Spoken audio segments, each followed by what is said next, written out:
Hey there everybody, it's Retro Knight. Surrender now or prepare to fight. Let's jump into one of our final, unfortunately and regrettably, videos of the Blueberry Prologue. Man, this tournament has been really fun. It's been a really fun team to set up that Blaziken with the Fire Punch in close combat. We've had some really tough battles against that Hydrapple. Let me know your favorite battle down below in the comments section. This team is absolutely terrifying, and for the life of me, I cannot remember that Entei Form's new name. It's the only one I can't remember. Walking Wake, the man has a Bruxious. What a throwback. Whimsicott, Raging Bolt, and Terapagos. I see Tailwind shenanigans coming from Whimsicott, and I'm not a fan. But guys, if you want to jump right into the action, you click that timestamp down below. And remember, if you enjoy the music that we're kicking in today's show, drop a comment down below and let me know. Special thanks to Angel of the Night for everything so far recently. I've got some really cool things coming to the channel that you don't want to go anywhere. Remember, I told you guys I would play every single Pokemon game, and believe me, not only are we going to play them, we're going to play them in style. You can't really see it because of the cord, but he's going to be leading off with that brand new Paradox Entei form and Whimsicott. There are two situations here. Either the Whimsicott goes for a Tailwind and he goes for a Howl. Even though his attack was heightened, he might just go ahead and go for the Breaking Swipe just to do damage to both of my opposing Pokemon. However, like I said, I was like, I want to Spore this thing, but I also want to Fake Out. As Fake Out into Fire Punch, I can just eviscerate or incinerate, as a better word, the Whimsicott from the game, and I won't be dealing with any Tailwind shenanigans. And that's great, because Tailwind Whimsicott is just so good. It's like an instant win button. Tailwind is one of the best things in VGC, and it definitely forces Trick Room. I do have that Focus Sash on my Smeargle, and as long as I don't get burned, I'm going to be able to get this Fake Out off. I'd be able to get the Fake Out off, but then, of course, I would go down. I would like to be able to Spore or something afterward. In goes the Fire Punch after the Fake Out, so that thing is gone. So thank goodness for that, as he decides what he's going to bring in next to go alongside the Paradox Entei. I get the Moody Boost, and we get those Speed Boosts, so those are really helpful. I'm curious if he just immediately sends out Terapagos. That would be interesting, maybe because he might be set up like mine with special defense and then using the Paradox Entei's Breaking Swipe to give him an opportunity to set up into Calm Mind. That's a really cool strategy, actually. I actually have mine set up where I go for Sucker Punch into close combat here. Sucker Punch to break the Terra Shell, and close combat to take it out. However, he is much smarter than that and goes for a Calm Mind on this turn. And this is also going to enable his Paradox Entei to go for a Breaking Swipe. Now, because the Tera Shift shifts the type matchups, of course he does take that close combat with ease. It is a shame. Had I been able to hit him with the Smeargle with any move, then I would have been able to take the Terapagos out here and there. And I'm pretty sure in my mind that's exactly how I saw this play. It just didn't quite happen like that. So now I've got a +1 special attack Terapagos on the field, and that is not good news at all. The only thing stopping him from rampaging through my entire team is my Terapagos is at full health and still has my Tera Shift. So that is very helpful. Really and truly here, going into my Terapagos here is a mistake. Looking back at this turn, I could absolutely, most definitely, close combat the Terapagos into oblivion. And to be honest, I don't remember this particular turn, but I don't know why there would be any reason that I would go for anything but a close combat. Because he goes for the Protect. That's why. That makes a lot of sense. Because I go for another close combat because he does have the Tera Shift down, and I can still take it out with the Speed Boost. But I'm just not playing good. Gothitelle would have also been great here just to go into immediately. But the thing is, he's already at +1 special attack. And I think at some point, I just was like, okay, as long as I can get my Tera Shift back up, I do plenty of damage to this thing without a Calm Mind. And I'll have the opportunity to Calm Mind against his Terapagos. Because the thing is, mine is max special defense, max HP, as you know, and as long as I have Gothitelle on the field to help me heal off this damage and I set up my Calm Minds, I should be in a really good position even when the Tera Starstorm version comes out, because even if he knocks out Gothitelle, I'm easily going to beat this Paradox Entei just for sheer brute force of having Calm Mind and being over on my health. He goes for the Burning Bulwark here, and I'm not really sure why.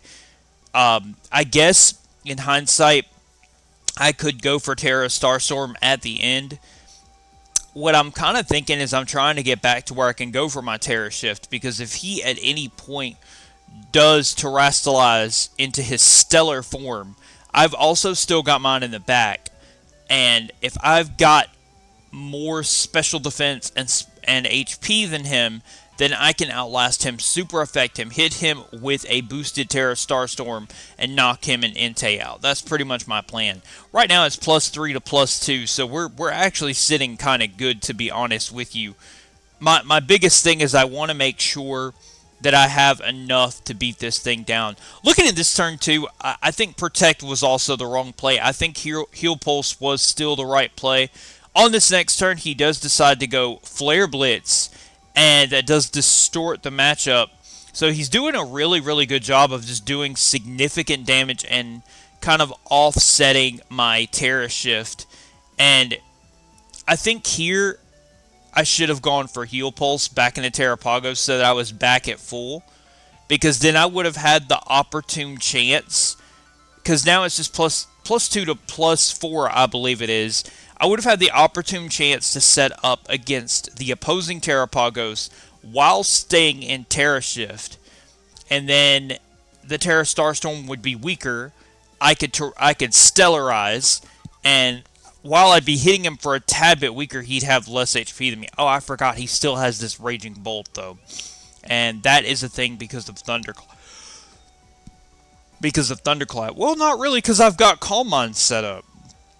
So there are several turns here that I'm seeing I could have gone for Heal Pulse on Gothitelle. And setting up a Tera Shift Terapagos, to me, is a lot stronger play than having the Stellar Form. But he's not playing around anymore. He has 4 Calm Minds up, and he feels like it's the opportune time to go for Tera Starstorm. Gothitelle definitely isn't going to live to see another day, and I've already gotten my Tera Shift knocked out. So even though I would be able to take this Tera Starstorm really well under +3, I go for another Protect on Gothitelle, just going for the double Protect. Again, I feel like Heal Pulse was the play. I'm pretty sure he just straight up knocks me out anyway, though, the Gothitelle. Yes, no, he doesn't. So Heal Pulse would have been the play. Yeah, Heal Pulse definitely would have been the play. So that's, I guess, 2 times you could count in the comment section down below that I should have gone for Heal Pulse for Terapagos. And because of it, whether I outspeed or not, he has a Thunderclap plus another Tera Starstorm, so he is definitely going to win Game 1, and that is very, very unfortunate. I feel like this is one of those games where you saw the whole game coming differently, but it just never happened that way. I would have been able to take that Thunderclap so well, provided I was at higher health. And I'm pretty sure I would have been able to take another Tera Starstorm and been up to +4 before all of that happened. Now, Gothitelle definitely would have been the big one, but then I could have Stellarized with all of my high special defense and knocked out both of them. Thank you guys so much. Let's go ahead and jump into Game 2. Alright, trainers, Game 2 has us up against Desilgrin. We've once again got the Paradox Entei, Comfey, Terapagos, Malamar, Sceptile, and Smeargle. That is a really, really dangerous Pokemon set, and I'm not looking forward to that. Let's go ahead and fast forward and see how the game went down. Alright, so Desilgrin is Gouging Fire. That's what the name of it is. I could not remember it for the name of me. Alright, so we got Gouging Fire and Sceptile leading off against my Metagross and Smeargle. Sceptile is super fast, and I'm almost wondering if I'm seeing like a Grass Fire pledge here. That would be very, very interesting. I haven't seen that in a long time. I could just Terastallize immediately my Metagross and have a more defensive typing versus this Pokemon. However, I don't really see a benefit. I'm trying to decide what I want to go for here, because I could easily just fake out the Sceptile, and Sceptile is much weaker defensively. But I also don't want to Terastallize into water, because then Sceptile easily picks me off. So that's really, really important as well. Fake out into Sceptile is great, and I think just Psychic Fangs or Stomping Tantrum into Gouging Fire will be just fine. Looks like I decide at the last minute to double target into the Gouging Fire and just let Sceptile be whatever. And it is at this point that I realize I messed up because of Shed Tail. Because he gets a Shed Tail off, and this is free real estate for Terapagos. So now, I've got a really, really strong special attacker behind a substitute with max HP that still has Tera Shift, or the Tera Shell to distort the type matchups. That's crazy. I've never thought about that. That's a great strategy, though. Psychic Fangs doesn't do a whole lot. We get our attack rose sharply and our speed fell.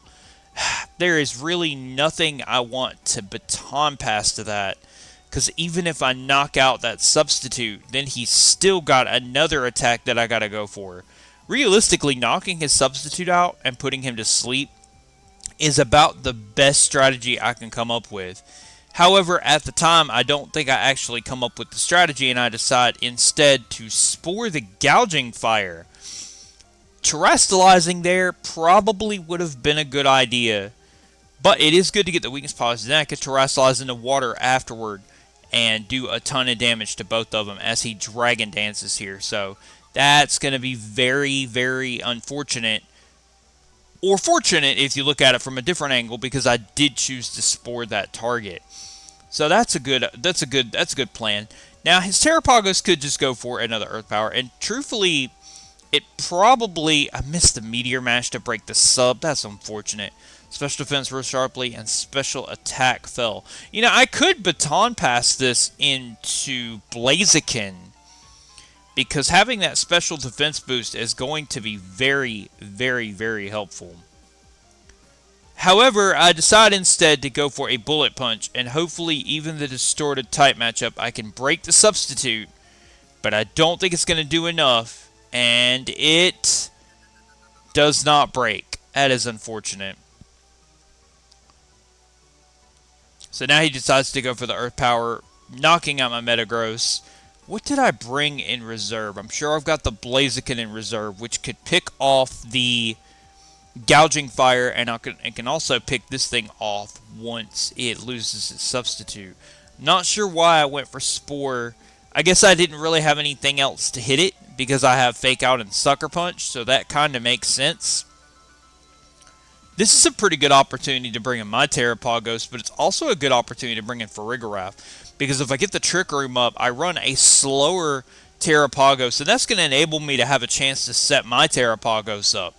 So that's kind of what I'm thinking in the back, as I go for a Trick Room so this thing doesn't get completely out of hand and out of whack. And then I decide also to baton pass my Special Defense boosts.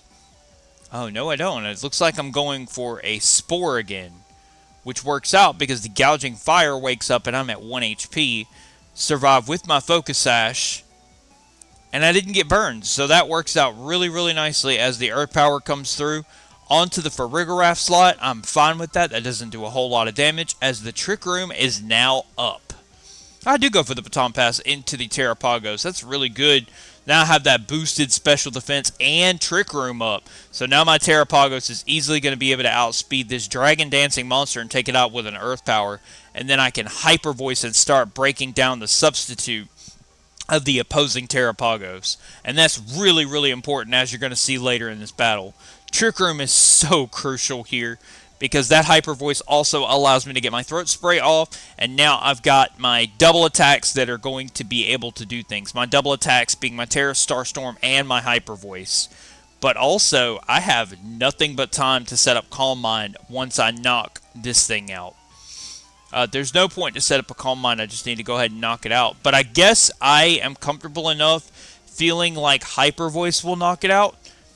And he feels the same way because he goes into the Stellar Form behind the substitute, which is such a brilliant play.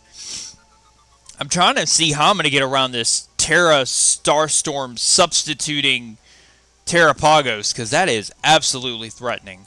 Hyper Voice, it looks like it breaks the substitute. I get my throat spray off. That means another one will easily finish off the Gouging Fire, as I set up a Calm Mind of my own, predicting him to have gone into the Stellar typing, because I still have my Tera Shell, and that is a very, very big thing when it comes to this, as he now goes for the Tera Starstorm.